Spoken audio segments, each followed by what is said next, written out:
In 2012, Hershey Park opened SkyRush, a prototype Intamin-designed hypercoaster that cost $25 million. This was Hershey Park's largest single investment at the time, and it was built to become the next big thing at Hershey Park, bringing in guests from far and wide to experience the all-new hypercoaster. Upon opening, most coaster enthusiasts absolutely adored this ride, praising it for its airtime-filled, super aggressive, and very intense ride experience. However, most Hershey Park guests didn't exactly think the same way. They thought that this coaster was far too intense. After getting off of it, they didn't want to get back in line, which is not what Hershey Park wanted at all. They wanted a fan-favorite roller coaster, but what they got is something that was way too intense for most people and ended up being a total flop for the park.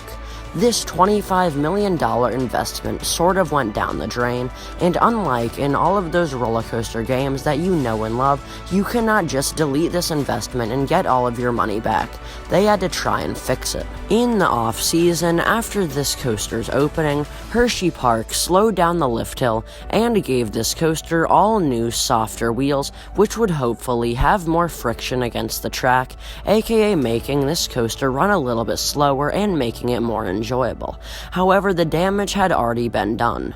Word got around that this coaster was way too intense and was very uncomfortable, and since then, this coaster's queue times had been very minimal. SkyRush was built to be the biggest and baddest thing at Hershey Park. However, this coaster was built just a little bit too bad, and it suffered the same unfortunate fate as another Intamin-designed coaster that opened in the early 2010s, Intimidator 305 at King's Dominion. Both of these coasters were built at a very high price tag and were expected to become the fan favorite at their park, but both of them suffered the same unfortunate issue. They were too intense for most people to enjoy them, and they both became a little bit too intimidating.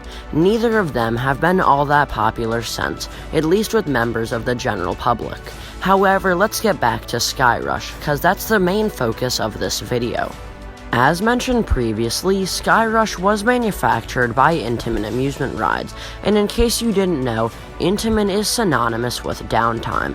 Almost all of their coasters have reliability issues, SkyRush included, and the maintenance costs that this coaster has can be no way equivalent to how much Hershey actually gets back on it, which at this point is just making SkyRush a loss of revenue. Another very predominant concern regarding the future of SkyRush is the fact that in the recent years, its supports and footers have been receiving cracks in them. Now, Hershey Park is very good at maintaining this coaster, and it is by no means unsafe. However, SkyRush's trains weigh over 25,000 pounds, and with its incredibly intense cycle, this actually happens quite a lot, and it can be by no means cheap to keep fixing this every time it happens.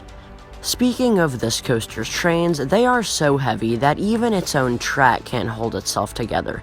The cross ties in between the two running rails are constantly breaking and having to be fixed, and this is not cheap either.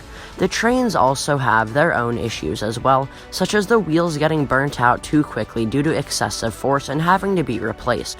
All of this cannot be cheap at all, and at this point, SkyRush is just burning money out of Hershey Park's pocket that they could use on future expansion. Also, notice how Hershey Park opened Candemonium in 2020?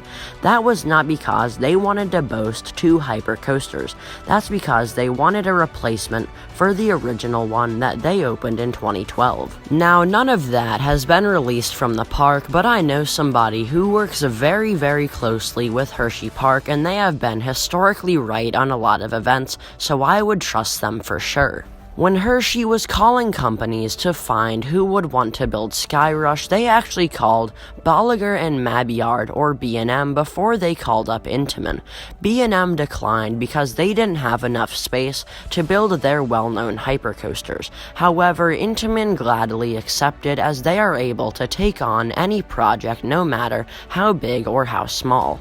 As we all know, Hershey Park would end up getting their B&M hypercoaster in Candemonium, which opened in an all-new Chocolate Town section of the park, which featured a brand new front entrance, and it was made so the rest of the park would feel less cramped. So they definitely do have some room for expansion there, but with SkyRush's removal, they will have a nice plot of land right in the middle of the hollow section, and since it is located right over the lake, that would be a great plot of land for a new, smaller coaster.